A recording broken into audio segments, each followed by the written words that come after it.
Hello everyone, welcome to Sanmarga classes. 20ನೇ ಪ್ರಶ್ನೆ, ವಿಜಯನಗರ ಸಾಮ್ರಾಜ್ಯ ಮತ್ತು ಬಹುಮನಿ ಸಾಮ್ರಾಜ್ಯ ಎಂಬಂತಹ ಚಾಪ್ಟರ್ ನಿಂದ ಈ ಕೆಳಗಿನ ಪ್ರಶ್ನೆಗಳಿಗೆ 6 ವಾಕ್ಯಗಳಲ್ಲಿ ಉತ್ತರಿಸಿ ಅಂತ ಕೇಳಿದ್ದಾರೆ. ಎರಡನೇ ದೇವರಾಯನ ಸಾಧನೆಗಳೇನು?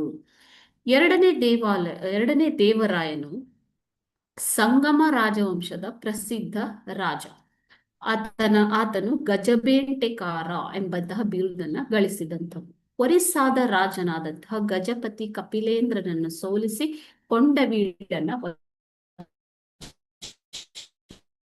ಗಳಿಸಿಕೊಳ್ತಾರೆ. ಓಕೆ, ಗಡಿಯುದ್ದಕ್ಕೂ ಪ್ರಾದೇಶಿಕ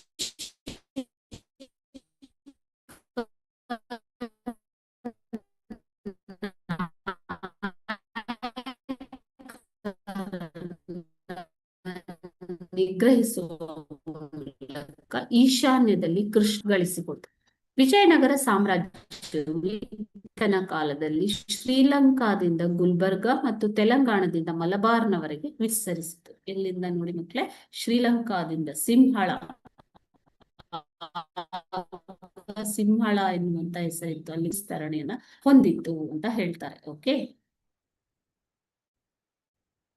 ಬಹಮನಿಯ ಸಾಂಪ್ರದಾಯಿಕ ಶತ್ರು ಅಹಮದ್ ಶಾನನ ಬಿಜಾಪುರದವರೆಗೆ ಓಡಿಸಿ ಮುದ್ಗಲ್ ಮತ್ತು ಬಂಕಾಪುರವನ್ನ ಈತ ವಶಪಡಿಸಿಕೊಂಡನು. ಅವರ ಸೇನಾಧಿಪತಿ ಲಕ್ಕಣ ದಂಡೇಶ ಯಶಸ್ವಿ ನೌಕಾ ವಿಜಯವನ್ನ ಸಾಧಿಸಿದನು. ಎರಡನೇ ದೇವರಾಯ ಇತರ ಧರ್ಮಗಳ ಬಗ್ಗೆ ಕೂಡ ಸಹಿಷ್ಣುನಾಗಿದ್ದನು.